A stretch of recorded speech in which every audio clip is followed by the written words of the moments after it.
Le vestiaire, c'est bien plus qu'un lieu. C'est un espace où tout commence. Là où, avant même de fouler le terrain, les grandes décisions se prennent. Les stratégies ne naissent pas sous les projecteurs. Elles s'affinent au calme, dans la réflexion collective. Bienvenue dans Le Vestiaire, le podcast du vestiaire de l'immobilier, qui vous ouvre les portes des coulisses de l'immobilier. Ici, pas de discours formatés, mais des confidences, des stratégies et des expériences vécues, racontées par ceux qui font bouger les lignes du secteur. Animé par Julien Pibouré, directeur associé de l'agence de communication /Boom, chaque épisode est une immersion dans l'envers du décor. Prenez place, l'immobilier se pense avant de se construire. Bonjour à tous, bienvenue sur ce nouvel épisode du Vestiaire, le podcast du vestiaire de l'immobilier. Aujourd'hui, on reçoit Jean-Michel Royot. Bonjour Jean-Michel. Bonjour Julien. Alors Jean-Michel, vous êtes le conseiller au président de l'ESPIM, vous allez nous en parler en détail. Pendant cet épisode, on va parler aussi pas mal du financement de l'immobilier. On voit que c'est un secteur aujourd'hui qui est un petit peu en tension. Est-ce que vous pourriez nous en parler plus précisément ? Du financement de l'immobilier. Exactement. Il y a beaucoup de sujets quand on aborde l'immobilier. D'ailleurs, c'est un secteur qui est intéressant et qui est puissant. On oublie de dire que l'immobilier, ça pèse 12% du PIB en France. Donc c'est un secteur majeur et on trouve énormément de métiers, énormément de typologies de professionnels. Alors sur l'immobilier, le financement de l'immobilier, il y a plusieurs éléments. Il y a le financement du particulier qui s'est retrouvé situation un peu bousculée post-Ukraine, événement d'Ukraine où on a eu des taux d'intérêt qui se sont heurtés aux taux d'usure et qui ont bloqué les banques et donc le financement des particuliers. Et puis, depuis quelques mois, on a une détente de taux. Donc là, on voit que ça redémarre. Et on voit aussi que les banques poussent des innovations, souvent inspirées par des startups, d'ailleurs, qui sont sur ce qu'on appelle la French PropTech, qui sont extrêmement innovantes.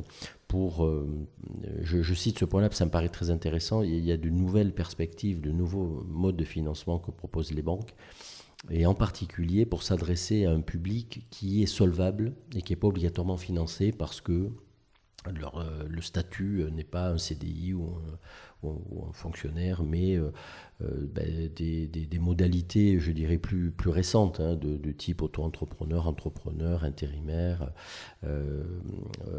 entre autres. Et donc là, les banques maintenant s'intéressent de plus en plus à ce segment qui n'était pas obligatoirement très très bien couvert. Et au-delà de ça, il y a un certain nombre d'innovations autour de la co-acquisition, de la location-accession qui sont très intéressantes. Ça, c'est pour le particulier. L'autre sujet, c'est le financement des promoteurs immobiliers, où là, on est dans un marché compliqué. Beaucoup plus compliqué. On peut avoir affaire à des opérations compliquées, mais on peut aussi avoir affaire à des opérateurs qui sont en situation difficile. Donc il faut bien regarder tous ces paramètres. Et c'est vrai que les banques continuent à financer les professionnels de l'immobilier, mais avec un schéma de prudence. Alors prudence pour protéger certes la banque, mais aussi pour protéger l'opérateur, parce que c'est pas rendre service que de financer sans aucun critère et d'une manière très, très, très libre, parce qu'après on fait des bêtises et celui qui paye les pots cassés, c'est d'abord le promoteur, il ne faut pas l'oublier. Donc qu'est-ce que demandent les banques ? Un meilleur taux de pré-commercialisation, parce que on a vu, voire découvert ces derniers temps que le taux de commercialisation, c'était une donnée qui pouvait être instable et qui pouvait diminuer dans le temps alors qu'on était habitué à l'inverse. Donc un meilleur taux de commercialisation et également un pourcentage de fonds propres un peu plus élevé. Pourquoi ? Parce que statistiquement, les opérations durent plus longtemps. Elles durent plus longtemps et donc l'amortisseur que sont les fonds propres doit être un peu épaissi pour tenir compte de tous ces aléas administratifs, aléas de commercialisation, aléas de construction et des coûts de construction. Voilà, donc les banques continuent à financer les professionnels et les promoteurs en particulier, mais avec des conditions un petit peu plus serrées. Mais n'oublions pas que c'est aussi pour protéger le promoteur que les banques prennent aussi ces mesures. Voilà. Après, le autre sujet, c'est les foncières. et les investisseurs, là, elles continuent à trouver du crédit, du financement bancaire. Donc là, c'est un financement moyen et long terme. Sans problème majeur. Les ratios d'intervention sont un peu relevés, mais ne restent toujours dans l'épure de ce qu'on pouvait avoir avant en termes de loan to value ou de couverture des échéances par les loyers. Et puis une typologie d'acteurs très important et que j'ai beaucoup accompagné, ces acteurs, les bailleurs sociaux, où là, la Caisse des dépôts, Banque des territoires a un rôle majeur, puisque plus de 80% des financements sont accordés par cette institution.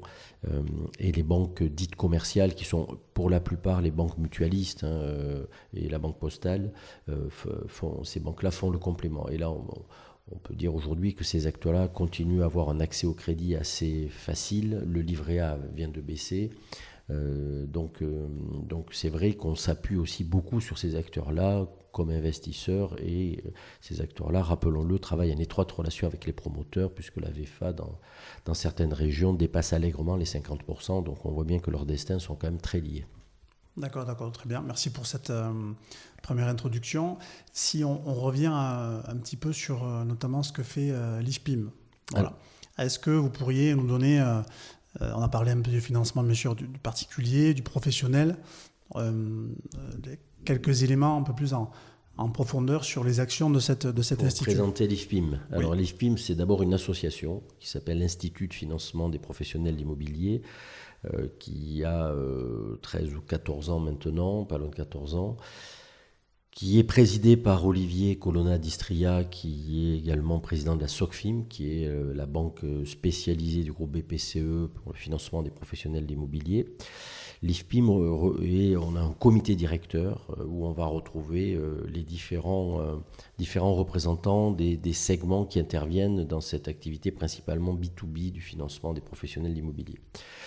Donc, c'est-à-dire les brokers, des banquiers évidemment, des juristes comme des avocats ou des notaires, des investisseurs.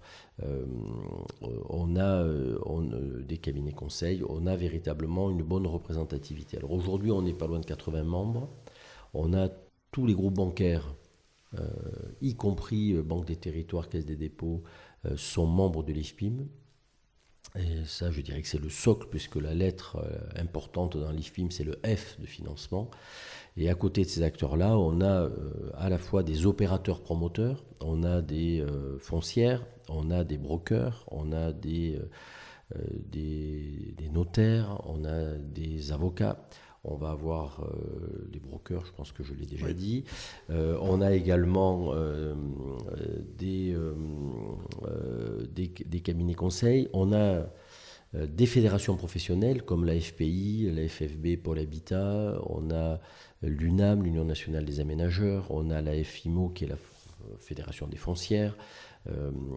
On a l'ADI, l'Association des directeurs immobiliers. Voilà, donc nous, on a comme ambition de regrouper toutes les typologies, les différents acteurs qui vont intervenir sur ce marché de l'immobilier. Et notre objectif, c'est de travailler tous ensemble pour améliorer le financement. Alors comment on peut améliorer le financement ? Déjà, de bien comprendre la problématique de chaque maillon, parce qu'il y a beaucoup de maillons dans la chaîne de l'immobilier, il y a beaucoup d'intervenants dans la chaîne de l'immobilier, donc bien comprendre les problématiques, et donc ça amène un certain nombre de réunions de travail et de travailler tous ensemble. Alors je vais prendre un exemple concret. Aujourd'hui, on a un passage obligé qu'on a tous compris, qui est les sujets de décarbonation et de rénovation énergétique. Chaque banque était tentée, quand vous demandez un financement, de faire sa propre grille à remplir, son propre dossier à remplir. Et donc, quand vous êtes un professionnel immobilier, vous avez 3 banques différentes et vous avez 3 dossiers différents à remplir pour une opération similaire. C'est pas très efficace. Et si on met le client au centre de nos préoccupations, ce qui est quand même un élément majeur du commerce, on se dit qu'on marche un peu sur la tête, parce qu'on a la même réglementation qui s'applique à toutes les banques, et à la fin on a des dossiers différents. Donc on a fait travailler à la fois les groupes bancaires, mais également en relation avec les opérateurs, et on a établi une seule grille une grille ESG, qui est maintenant déployée dans les banques. Donc elle est téléchargeable gratuitement et j'incite vos auditeurs. Je l'ai vu sur le site. Absolument, j'incite vos auditeurs à la télécharger gratuitement et à regarder ce que les banques vont demander dans les prochains mois. Là. C'est en train de se déployer très vite. Et d'ailleurs, je le rappelle, hier, quand on faisait du vert, entre guillemets, on avait une bonification d'intérêt. Demain, si on ne le fait pas, on n'aura pas de financement. D'accord. Donc c'est quand je dis passage obligé, c'est pas une formule de langage, c'est un passage obligé. On doit contribuer et l'immobilier, on sait qu'il est un contributeur à carbone. Et maintenant, il faut inverser la tendance et l'immobilier doit montrer l'exemple. Et donc les banques, pour lever de l'argent, doivent montrer que l'argent qui est levé sert à décarboner la planète, et en particulier avec les professionnels de l'immobilier. Ça, c'est un exemple. Deuxième type d'exemple, on travaille aussi sur les textes en vigueur et on peut s'apercevoir que certains textes sont pas usités ou un peu enterrés dans les cartons. On a toujours le réflexe de vouloir faire des lois en France. Et on en a beaucoup de lois et beaucoup ne sont pas bien utilisées. Donc, est-ce qu'on n'a pas dans les cartons des lois déjà votées, des choses qui pourraient être plus efficaces pour mieux financer l'immobilier ? On a travaillé sur un sujet, par exemple, qui est comment diminuer l'impact du foncier dans l'équation financière. Pourquoi ? Parce que qu'est-ce qui explique en grande partie le prix qui est trop cher aujourd'hui des logements produits ? Une grosse partie, c'est le prix du foncier. Et comment on passe de 4 000 € en fin de deuxième couronne à 10 000 € sur certaines communes de première couronne, c'est pas que la tonne de béton coûte plus cher. Ce qui coûte plus cher, c'est le foncier. Donc comment on peut diminuer le prix du foncier ? Alors on a vu qu'il y avait un certain nombre d'initiatives qui étaient très intéressantes, comme les BRS, OFS.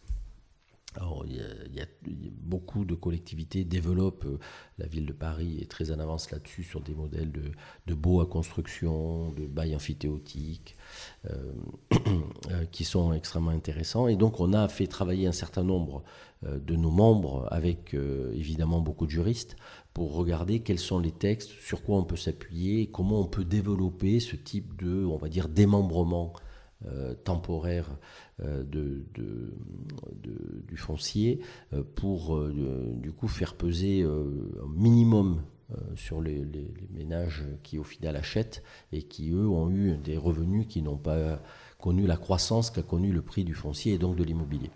Voilà, deuxième type d'exemple. On peut avoir aussi on a aussi des exemples autour de textes qui existent et pour lesquels tel ou tel mot, telle ou telle rédaction finalement peut aujourd'hui poser problème. Ça ne veut pas dire qu'il a mal été écrit, mais il était sans doute adapté au moment où ça a été voté ou rédigé pour un décret. Et puis, les évolutions faisant, on peut se retrouver dans des situations où c'est mal adapté. Voilà, donc là, on a des relations étroites également avec les services de l'État pour réfléchir et pour leur proposer des améliorations,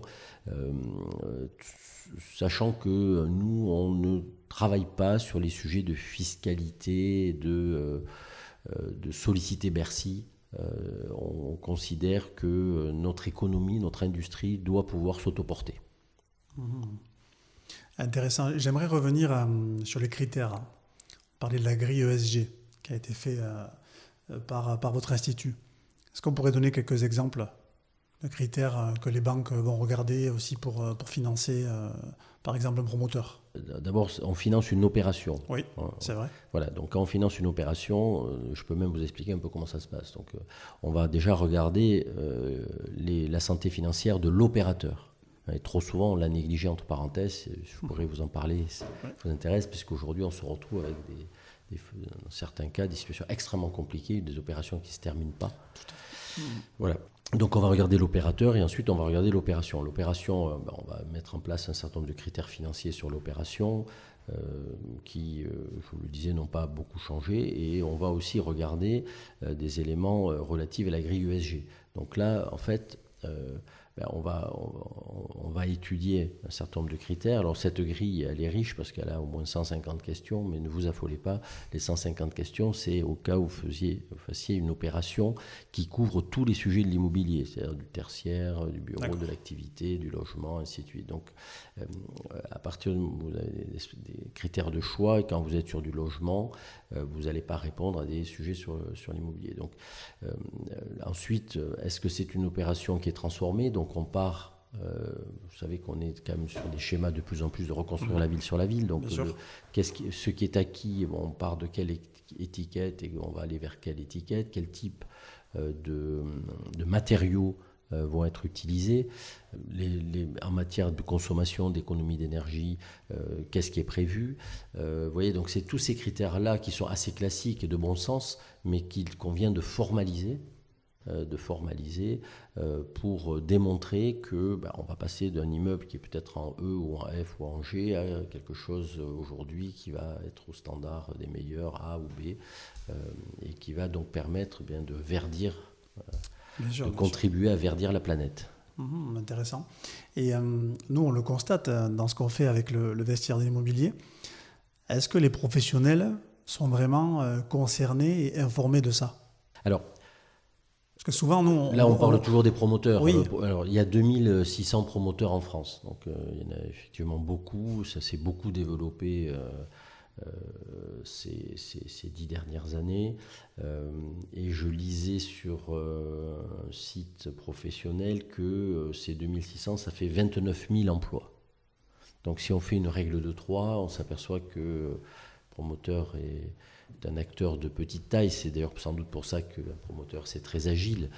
Mais si vous enlevez les 10 plus gros, que vous connaissez tous évidemment, là le nombre de salariés par promoteur est effectivement tout petit. Alors, effectivement, vous avez raison, parler de promoteur, il n'y a pas le promoteur standard.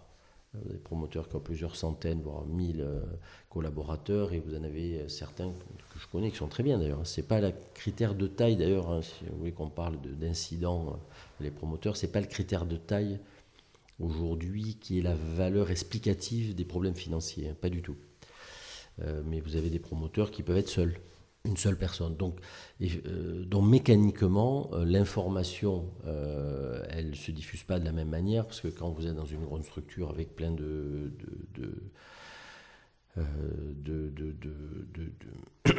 services transversaux, vous avez le temps de nommer, vous avez les moyens et le temps de nommer, de consacrer sur des sujets qui peuvent être au départ annexes, mais qui sont au centre du dispositif, comme les critères ESG demain. Vous savez, ce qui se passe sur le ESG, c'est un peu ce qui s'est passé sur le KYC. Donc, je ne sais pas si ça vous... Oui. Bon, donc vous voyez très bien, donc au début ça enquiquinait tout le monde pour ne pas utiliser un mot plus grossier, de fournir sa carte d'identité, les sujets de bénéficiaires effectifs, de patrimoine, ainsi de suite, ainsi de suite. Et aujourd'hui, on ne se pose plus la question. Voilà, donc on est passé dans une phase où ça faisait rigoler, puis on ne mettait pas obligatoirement les premiers couteaux du tiroir sur ces fonctions ESG. Voilà, on passe à une situation où aujourd'hui c'est fondamental, y compris dans la gouvernance de l'entreprise, de mettre dans le châssis qui porte le moteur cette dimension ESG et évidemment elle va concerner les opérations que portent les promoteurs. Donc cette diffusion, il faut qu'on la porte tous, donc merci au vestiaire de l'immobilier de participer à ces diffusions d'informations. Et est-ce que tout le monde est informé de la même manière? La réponse est non.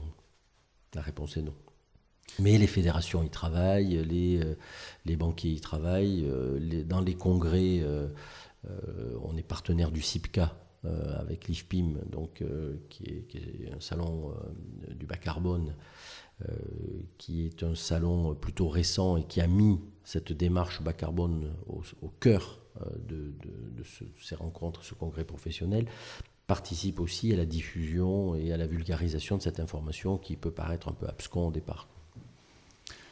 C'est vrai. Moi, je me dis en tant que... Moi, je ne suis pas dans l'immobilier directement, au niveau opérationnel. J'ai l'impression qu'il y a des acteurs comme ça, il y en a pléthore. Et que finalement, parfois, on ne sait même pas vers quel acteur se diriger. On a des instituts On a beaucoup d'instituts, des fédérations, vous en avez évoqué un certain nombre. J'ai l'impression, moi, que c'est difficile aussi de s'y retrouver. Alors, en fait, il n'y a pas énormément de fédérations professionnelles. Il y a beaucoup d'acteurs, mais il y a surtout beaucoup de métiers. Il y a beaucoup de métiers. Donc, l'industrie de l'immobilier, je le disais tout à l'heure, c'est à peu près 12% du PIB. Une étude d'EY qui est en partenariat avec une structure avec qui on est en amitié aussi, qui est la Fondation Palladio, qui travaille sur ces mesures-là, entre autres. Et par définition, entre les banques qui ont leurs propres contraintes, les notaires, les avocats, les investisseurs, les brokers, tout ça, c'est beaucoup d'intervenants, beaucoup de métiers différents, et leur fédération professionnelle, ce serait compliqué de fondre tout ça dans une fédération globale. D'ailleurs, il n'y a pas de ministère de l'immobilier. Un ministère du logement, mais on n'a toujours pas de ministère de l'immobilier en France. Donc, il faudrait, selon vous? Moi, je pense que ce serait intéressant parce que on a de plus en plus de projets hybrides. Hier, on mettait les entreprises dans un endroit, on mettait les habitants de l'autre, et puis les salariés passaient leur vie à faire des allers-retours, soit en transport tout seul, soit en transport en commun. Aujourd'hui, avec toute cette tendance de la ville du quart d'heure, la proximité, on a les sujets de mobilité sont des sujets majeurs. On a, et c'est une bonne chose, développé des projets hybrides où dans le même ensemble, on peut avoir des logements sociaux. Déjà, on ne se pose plus la question, mais aujourd'hui, des logements et logements sociaux. Il y a 15 ans, ça faisait beaucoup couler d'encre. Aujourd'hui, c'est logique, tout le monde a bien compris, c'est ce sujet de mixité sociale. Mais aussi, on a un hôtel, on a un cinéma, on a des commerces, des restaurants, ainsi de suite. Et donc, avoir ces programmes de plus en plus mixtes, c'est aujourd'hui ce qui permet non seulement de développer la vie dans la ville, mais également d'être beaucoup plus efficace pour équilibrer une opération, parce que on peut faire un effort et sortir en prix bas sur tel sujet dès lors qu'on peut se rattraper sur tel autre pour que, à minima, le promoteur puisse faire tourner ses équipes. Donc oui, c'est une bonne chose, clairement, oui. Ouais, il faudrait certainement intégrer ça au vu justement de la complexité maintenant des opérations aussi. Absolument, absolument. Et puis de la réversibilité. On voit bien qu'aujourd'hui, un des sujets, c'est de transformer les bureaux en logements. Alors on en parle beaucoup, comme d'habitude, plus qu'on en fait, mais il faut laisser le temps aussi aux élus, aux professionnels d'étudier, de financer, de sortir les opérations, mais on voit bien, on peut tous constater qu'il y a beaucoup de bureaux vides. Pendant quelques temps, on parlait de 5 millions, maintenant, la semaine dernière, j'ai entendu parler de 6 millions de mètres carrés vides en Île-de-France. Et là-dedans, il y a des bureaux qui sont vides et qui sont aussi obsolètes. Et donc on sait aujourd'hui qu'on ne les remplira jamais, même si la demande revient, parce qu'ils ne correspondent plus aux standards de fonctionnement, ce que veulent les jeunes en qualité de vie au travail, parce que là aussi les critères ont changé, ont évolué, et c'est une bonne chose. Et donc il faut les transformer. Alors, soit on les rénove en bureau, mais encore faut-il qu'il y ait une demande. Aujourd'hui, elle n'est pas là. Soit on les met en logement où il y a une demande immense. Quand on voit le nombre d'années d'attente qu'on peut avoir sur du logement social, du logement intermédiaire et du logement libre, il y a une demande qui est énorme, en particulier sur l'Île-de-France, mais également sur d'autres métropoles. Et ces sujets de réversibilité, finalement, où on change l'équation, elles seront de plus en plus fréquentes. On finance beaucoup de logements étudiants. Il suffit de tirer la courbe démographique pour se rendre compte que dans 20 ans, dans certains endroits, on n'aura plus besoin d'autant de logements étudiants et qu'il faudra les transformer peut-être à l'attention de personnes par définition plus âgées. Oui. Alors, on parlait d'intergénérationnel avant de démarrer cette émission. Typiquement, et donc il faut aujourd'hui les concevoir pour qu'elles soient réversibles. Et là, on voit des initiatives très intéressantes d'ailleurs de certains professionnels immobiliers qui accompagnent les promoteurs pour pour intégrer de la réversibilité dès le départ, pour que ça coûte moins cher et que ça coûte moins cher en carbone. Ouais, je pense que c'est un sujet primordial, hein, à mon avis, qu'il faut vraiment embrasser sur ces sujets. J'aimerais qu'on revienne un petit peu sur votre parcours. Qu'est-ce qui vous a donné envie de vous lancer dans l'immobilier ? Alors, c'est vrai que ça a pu paraître étonnant pour les personnes qui me connaissaient quand j'avais 25 ans, puisque j'avais une formation de finance de marché et de finance d'entreprise. Et j'ai eu la chance d'être pris à la Caisse des dépôts comme stagiaire, et j'ai découvert le financement du développement local. On finançait des collectivités locales, on finançait les outils des collectivités locales que sont les SEM d'aménagement, les acteurs du logement social. Et j'ai découvert qu'au travers ces actions-là, on permettait à des projets locaux de sortir de terre et de contribuer à améliorer la vie des habitants. Quand vous logez des gens, quand vous permettez à des personnes handicapées d'être dans des résidences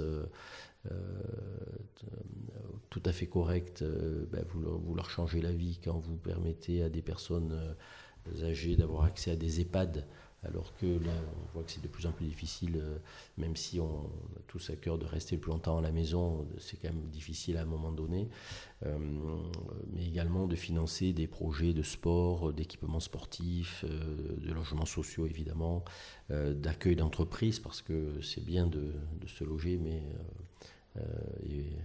on a un point commun, on est tous les deux du Sud et il a fallu venir trouver du boulot à Paris. Hein. Donc il faut aussi ne pas négliger l'emploi et le logement des salariés. Voilà, donc j'ai démarré là-dessus et ça m'a donné ce virus-là, je n'ai jamais quitté toute ma petite carrière où j'ai été banquier pendant près de 35 ans. Après j'ai eu la chance, dans ces années de banquier, j'ai eu la chance de participer à la création et au développement d'Arkea Bank, entreprise institutionnelle, un groupe Crédit Mutuel Arkea, qui est un groupe formidable. La devise était entrepreneur de la banque et l'assurance. Donc j'ai passé 10 ans absolument formidables. Je reste évidemment en amitié avec mes anciens camarades. Et j'ai rejoint Action Logement Service, où ce qu'on appelait avant, les plus anciens comme moi, le 1% logement, où on finance un certain nombre d'actions pour à la fois développer le logement social, mais pas que. Action Cœur de Ville, la garantie Visal, les transformations de bureaux en logement avec la FTI, qui est une filiale, le développement de la mixité avec la foncière logement et aussi le travail sur le logement indigne qui frappe quand même beaucoup de collectivités. Enfin voilà, je pourrais vous en citer encore beaucoup plus, le financement du renouvellement urbain au travers le partenariat avec l'ANRU, évidemment. Et 6 mois chez un bailleur, là, c'était un passage un peu plus rapide. Et puis depuis 3 ans et demi, j'ai décidé de voler de mes propres ailes comme consultant, conseiller du président de l'IFPIM. Voilà, vous savez. Alors c'est vrai que ça fait beaucoup de choses, hein, beaucoup d'expérience. C'est mon âge, ça. Ouais. Alors je ne me permettrai pas de dire ça. Si on revient un petit peu sur les projets, quels ont été les projets dont vous êtes le plus fier ou qui vous ont peut-être le plus marqué ? Les projets que j'ai financés ? Ouais, les financés ou pas, ou ce que vous avez fait pour Action Logement, tout ça, Alors, ou des réussites. J'ai financé énormément de choses, mais des projets, là où j'ai une certaine fierté, c'est quand vous faites quelque chose de différent de vos confrères. Donc j'ai eu financé des villes, financé des collectivités où des maires bien connus, mais que je ne citerai pas, sont retrouvés à la tête de ville, une dans le nord de la France et une dans l'ouest, et du jour au lendemain, plus aucun banquier. Ah ouais. Plus aucun banquier, donc là c'est compliqué. C'est compliqué pour mener une collectivité, une grande commune sans banquier. Ensuite, j'ai financé beaucoup d'opérations, c'est compliqué de les citer, j'ai financé beaucoup d'opérations à la fois de location-accession avec des bailleurs sociaux qui font un travail formidable sur le terrain. J'ai financé beaucoup de promoteurs et de foncière. Dans les trucs amusants que je peux vous citer, mon premier dossier à la Caisse des Dépôts, j'ai financé le Grand Prix de Manicourt. Ah ouais. Le circuit de Manicourt plutôt. C'est marrant parce qu'avec le vestiaire immobilier, on fait des week-ends et on a fait un week-end où on a fait du karting sur le circuit de Manicourt. Le Vert Manicourt. Ça fait un clin d'œil. Donc c'était mon premier dossier et on se rappelle toujours des premiers dossiers comme ça quand on démarre sa carrière professionnelle. Ensuite, vous savez, on prêtait plusieurs milliards par an, donc des dossiers, j'en ai fait beaucoup. Dans les dossiers où je me suis retrouvé souvent seul, un dossier, je fais un petit clin d'œil à une amie, c'était un de mes derniers dossiers chez Arkea. J'ai financé une SEM de géothermie dans l'Essonne et à Grigny. Et je peux vous dire, j'étais pas gêné par la concurrence bancaire à cette époque-là. Donc c'est un petit clin d'œil à une amie. Je lui ferai écouter le podcast. Bon, très bien, très bien. On va aborder un peu des éléments sur la réflexion autour du marché de l'immobilier, secteur en tension, secteur en mutation, on en parlait en introduction. Qu'est-ce que vous constatez comme grande transformation à venir concernant le secteur de l'immobilier? Alors, d'abord, je pense que malheureusement, on aura moins d'acteurs demain, parce que d'abord, on en a certains qui sont en souffrance et qui sont un peu bousculés par la crise immobilière. Alors, si on essaye de voir quelle est la typologie de ces acteurs-là, on a dans beaucoup de cas de figure des acteurs, on va dire, de taille moyenne qui ont voulu grossir très vite au moment où le marché se retournait et parfois en allant chercher des sources de financement coûteuses du type évidemment le crowdfunding ou des montages obligataires à 2 chiffres en termes de pourcentage et qui se sont confrontés à un ralentissement des sorties des opérations et en même temps le remboursement de la dette lui ralentit pas. Donc moi je m'attends à ce qu'il y ait déjà beaucoup moins d'acteurs à la sortie de la crise. Et la crise elle est encore devant nous. Moi je ne crois pas du tout qu'on soit en train de sortir là de la crise. On a un premier rendez-vous qui est les élections municipales. D'ici les élections municipales, je rencontre beaucoup d'élus qui ne veulent pas se positionner avant les élections municipales. Donc il y a une loi statistique il y a une série statistique qui finit par être une loi qui est la sinusoïdale et donc le point bas étant chaque fois les élections municipales. On a ensuite 2027. Je pense que là aussi ça ne va pas être un élément de stabilité mais plutôt d'instabilité, 2027 avec les élections présidentielles. Donc à l'issue, on peut espérer que ça va se développer. Moi, j'en sais rien. Je ne fais pas d'art divinatoire. Tous les gens qui vous disent oui, en 2026, en 2027, en 2028, ça va faire ci, ça va faire ça. Soit c'est des affabulateurs, soit c'est des menteurs, soit c'est des ignorants. Mais moi, j'y crois pas du tout. Je ne sais pas. Je ne sais pas. On a vu que personne n'avait anticipé la hausse des taux et cette crise immobilière qui s'est traduite par de l'inflation sur les coûts des matières premières, une hausse des taux d'intérêt, et tout ça, aucun économiste l'avait annoncé, et d'ailleurs c'est logique parce que l'élément déclencheur étant un problème géopolitique international entre l'Ukraine et la Russie, qui n'a rien à voir avec les déficits des États et leur recours à l'emprunt. Donc voilà, mais pour autant, on peut imaginer, moi je pense qu'il y aura beaucoup moins d'acteurs. Ensuite, je pense qu'on aura une transformation des métiers.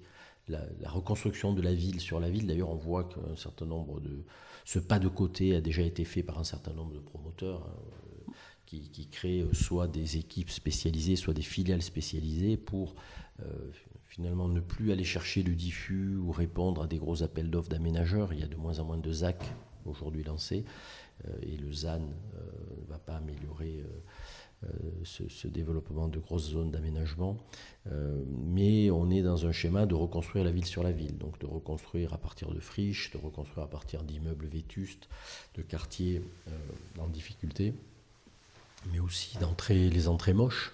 Il y a des partenariats, on a vu le partenariat qu'a passé Nexity avec Carrefour, si je ne dis pas de bêtises, qui est là aussi, on s'attaque aux zones commerciales et on voit comment on peut reconstruire la ville là-dessus. Donc on voit bien que le métier, là, il a déjà changé. Le métier qui était d'aller chercher, de répondre à des actes ou d'aller chercher du diffus, et puis de construire son petit programme de 30, 50, 70, 80 logements, a complètement changé. Alors, cet élément de reconstruire la ville sur la ville, ça a déjà une première conséquence, c'est le timing. C'est-à-dire, quand on pouvait sortir une opération en 3 ans, demain, ce sera le double. Le temps d'avoir toutes les autorisations, de faire les études, enfin, c'est beaucoup, beaucoup plus lent de travailler sur un actif déjà existant.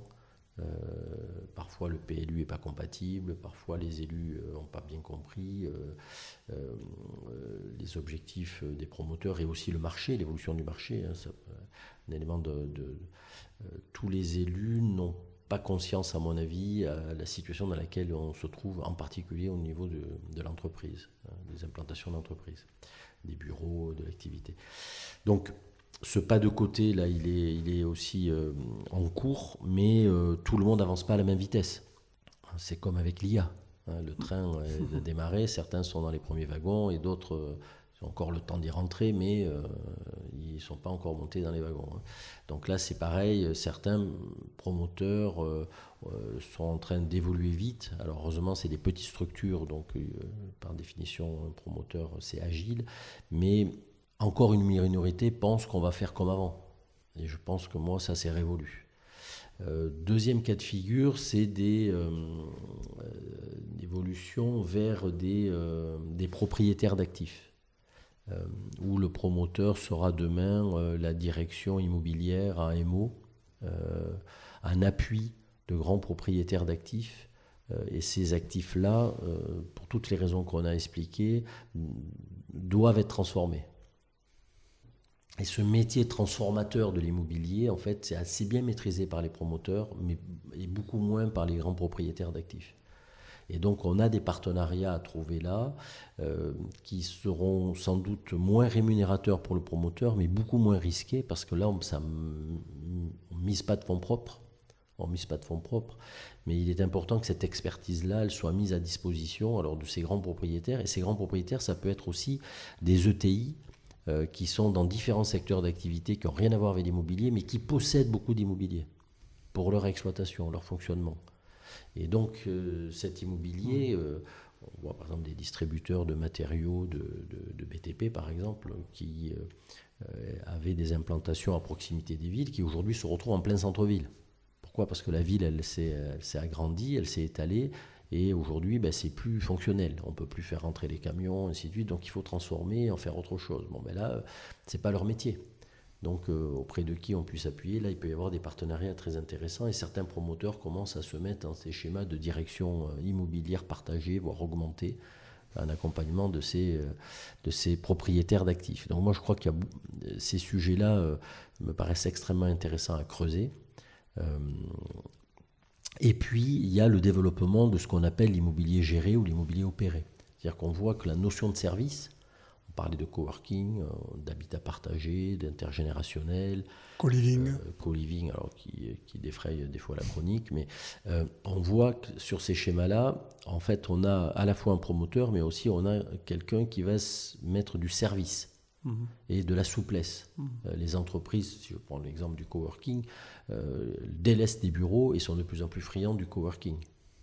C'est intéressant de s'intéresser pourquoi, de se demander pourquoi. Parce que, en fait, elles ont du mal à figer un bail sur de longue durée, parce qu'elles ne savent pas dans 3 ans, 5 ans, 10 ans, qu'est-ce qui peut se passer pour leur contrat, leur développement. Par contre, elles sont prêtes à... Et puis, elles n'ont pas les ressources aussi pour s'occuper de tous les moyens généraux que suppose le bail en direct. Donc, elles vont déléguer une partie de ces travaux et acheter de la souplesse au travers du coworking. Le coworking est en train de beaucoup se développer, par exemple en France. Mais on peut avoir un raisonnement dans l'immobilier géré autour des centres de santé, les déserts médicaux. Aujourd'hui, il y a des promoteurs qui se spécialisent sur une offre centre de santé. Eux, ils ne connaissent pas la crise. eux, ils ne connaissent pas la crise. Et ils offrent non seulement l'immobilier, mais ils offrent d'abord le service. Ils offrent d'abord le service de gestion, le service d'aller chercher des médecins ou du personnel soignant en complément, d'accueillir les médecins déjà implantés dans le quartier ou dans la ville. Et donc, il y a ces verticales-là. On peut citer aussi l'éducation. Il y a des groupes spécialisés en école, une école supérieure, qui permettent à certaines collectivités de développer un partenariat avec des écoles très intéressantes qui font venir des étudiants, que ce soit des codeurs, des développeurs, de la communication, enfin des métiers qui aujourd'hui fonctionnent et qui offrent un package global aux élus en disant mais voilà monsieur le maire, moi je vous amène une école, l'immobilier de l'école, l'investisseur pour l'école, les profs, les étudiants et évidemment il faut loger les étudiants, donc on va faire quelques centaines de logements étudiants pour avoir une offre globale. Et donc, on voit que le métier a beaucoup changé là-dessus. On met beaucoup plus de services et on met le client final au centre de ses préoccupations. Et donc ça, c'est des évolutions qui sont très intéressantes. Et autour de ça, il y a une réflexion qui est portée par un certain nombre de personnes et auxquelles je crois. Je pense entre autres à Éléonore Slama, c'est l'intensité d'usage.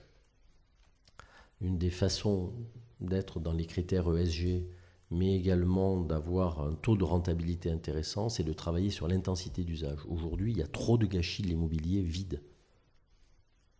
L'immobilier du bureau le soir, la nuit, les parkings, certaines périodes de la journée, combien de temps vous utilisez votre salon chez vous. Enfin bon, voilà, donc il y a toute une réflexion qu'on doit tous avoir sur comment on peut améliorer l'intensité d'usage et donc d'améliorer quelque part la consommation de carbone associée et d'améliorer également la rentabilité. Et donc, si on améliore la rentabilité, parce c'est tellement évident qu'on oublie de le dire, on trouvera des financeurs. On trouvera des investisseurs. Ça me fait penser à... Moi, j'habite à Saint-Ouen, dans la ZAC des Docks. Je sais que là où j'habite, il y a du service associé à mon logement. Par exemple, une salle de sport, une chambre d'hôte. Et j'ai discuté avec des voisins qui ont déménagé, qui sont dans la même zone. Tous les nouveaux logements neufs qui sont construits, il y a 0 service à l'intérieur. Ça, c'est vrai que moi, je ne comprends pas, parce que je pense que les gens seraient prêts à payer un petit peu plus pour du service de qualité, du gardiennage. Enfin, il y a plein de choses qu'on pourrait imaginer. Hein. Alors peut-être que c'est le prix du foncier aussi qui fait que les promoteurs ne vont jamais vers ça, mais je trouve ça un peu dommage. Je ne dirais pas qu'ils vont jamais, puisque vous avez l'exemple. Oui, mais j'ai l'impression que c'est exceptionnel. Mais on parlait de perspectives de développement. Moi, je pense que c'est des sujets qui vont se développer. C'est ramener du service. On voit bien que les services alors ça peut être aussi du service gratuit organisé de solidarité entre locataires ou propriétaires, de garde d'enfants, enfin on voit plein de choses qui se développent, mais ça s'initie y compris au départ. Donc dans la circulation de l'information, on a vu il y a pas mal d'initiatives portées par des promoteurs de messagerie, d'échanges, de mettre en place des liens de service avec les professionnels, les commerçants autour du quartier, autour de l'immeuble. Donc ça, c'est des choses qui sont en train de se développer, mais c'est nouveau. C'est nouveau. Mais le schéma, je construis, je vends et je lance une autre opération et puis finalement, celle que j'ai livrée, je passe à autre chose. Je pense que c'est de plus en plus fini. Et il y a un certain nombre d'opérateurs qui se sont dotés, soit en filiale, soit en partenariat, de services additionnels qui font la différence aujourd'hui et qui retiennent l'attention des élus. Intéressant. C'est un sujet, je pense, qu'il faudrait un peu plus explorer, mais je pense que ça peut alimenter aussi la réflexion par rapport à ça. Dernière petite question par rapport à cet échange. Si on essaie de se projeter un peu disons 2050. En 2050, à quoi est-ce que ça pourrait ressembler le financement d'une opération immobilière? Qu'est-ce qu'on peut voir? Qu'est-ce qu'on pourrait envisager comme manière de traiter ce sujet, selon vous? Qu'est-ce que ce sera les opérations? Alors il y a deux questions dans une. Là. Finalement, est-ce que le financement, lui, va innover? je ne suis pas sûr que ça soit souhaitable. Chaque fois qu'on a laissé les banquiers trop innover, on a fait des conneries, comme on dit chez moi. Donc je ne suis pas sûr que ça soit souhaitable de trop pousser l'innovation. Il y a quand même quelque chose sur lequel on doit faire attention, c'est que pour Bruxelles, le financement de l'immobilier, c'est une activité très risquée. Et donc l'aspect normatif qui va s'appliquer aux banques n'est pas dans le sens favorable pour les clients des banques. Je parle des clients professionnels immobiliers, évidemment. C'est plus de fonds propres, c'est plus de ratios en matière de pré-commercialisation, c'est des durées contrôlées, c'est beaucoup plus de rigidité qui va s'appliquer aux promoteurs. Donc c'est une tendance naturelle qu'il faut, à mon avis, contrarier. Et les accidents des promoteurs aujourd'hui vont pas dans le bon sens. Parce que s'il n'y avait aucun sinistre, ce serait facile, enfin, ce serait moins compliqué de dire à l'Europe, écoutez, regardez, vous nous enquiquinez sur les normes prudentielles pour financer les professionnels immobiliers, mais regardez, on n'a aucun problème. Le problème, c'est qu'il y a des problèmes. Il y a des problèmes, il y a des défaillances, et il suffit de lire le journal sans balancer des noms, mais on en connaît tous. Donc il y a cette tendance de fond. Sur l'innovation, oui, ce que je vous disais, c'est-à-dire je ne pense pas que ça soit trop... vous voyez, les dernières innovations, je pense au crowdfunding, qui est pas une mauvaise chose, mais qui a été... Alors là, ce n'est pas les banquiers, mais qui a été poussé à l'extrême. Et donc, le rapport de l'AMF sur le crowdfunding, il n'est pas fun. Donc moi, je serai crowdfunder. D'ailleurs, je vais sans doute faire un post là-dessus. Je pense qu'il y a des initiatives à prendre. Voilà. Oui, puis il y a aussi tout l'immobilier maintenant fragmenté. Oui, alors il y a ces initiatives-là. Bon, pour le moment, on en parle plus qu'on en voit, mais bon. Il y en a quelques-unes, mais c'est vrai que même nous, en tant que... Je reste très, très, très dubitatif sur ce type d'innovation. Non, je crois plus à l'innovation des professionnels de l'immobilier. Je pense que là-dessus, on va avoir de plus en plus de schémas hors site. Je pense que ça va être quand même une des révolutions majeures. Je pense que si on donne un petit peu plus de liberté sur les PLU, on aura des choses beaucoup plus facilement réversibles. Donc ça, c'est très important. Le permis de construire sans affectation doit permettre de répondre à des besoins d'aujourd'hui qui ne seront pas les mêmes que les besoins de demain. Donc comment, dans un bien extrêmement durable, qui est l'immobilier, on voit bien le boulevard Haussmann, comment on lui donne de l'agilité, de la flexibilité. Je pense que ça, c'est un des enjeux, et donc du coup, le financement qui l'accompagne aussi. C'est-à-dire être capable de dire, on va vous financer une opération de promotion qui va se transformer en foncière, et donc le court terme va se transformer en long terme, donc il y aura des choses d'accompagnement. Les banques continueront à accompagner et s'adapteront. Mais le principal challenge, c'est les professionnels immobiliers qui doivent penser à un immobilier différent, qui va encore plus intégrer les critères ESG, évidemment, mais également le bien vivre ensemble. À méditer, je pense, ça laisse quelques éléments pour réfléchir. Est-ce qu'il y a un sujet que vous voudriez aborder en particulier avant de conclure ? Écoutez, non, mais je vous remercie. Moi, je découvre le vestiaire de l'immobilier ce matin, donc, enfin pas complètement ce matin, parce que j'ai vu que vous faisiez un très beau travail, en particulier de suivi de ce qui se passe sur les réseaux sociaux et sur LinkedIn, où j'ai découvert que vous étiez un expert, Julien, donc bravo. Merci pour votre accueil, et j'espère à très vite. Merci beaucoup par rapport à tout ça. On vous retrouve bien évidemment sur LinkedIn ou sur le site de l'ESPIM pour continuer à échanger sur tous ces sujets. Merci beaucoup, Julien. Vous avez écouté Le Vestiaire, le podcast du vestiaire de l'immobilier. Pour ne rien manquer des prochains épisodes, abonnez-vous sur votre plateforme d'écoute préférée et suivez-nous sur LinkedIn et Instagram. Pour en savoir plus sur notre club privé d'affaires, rendez-vous directement sur notre site internet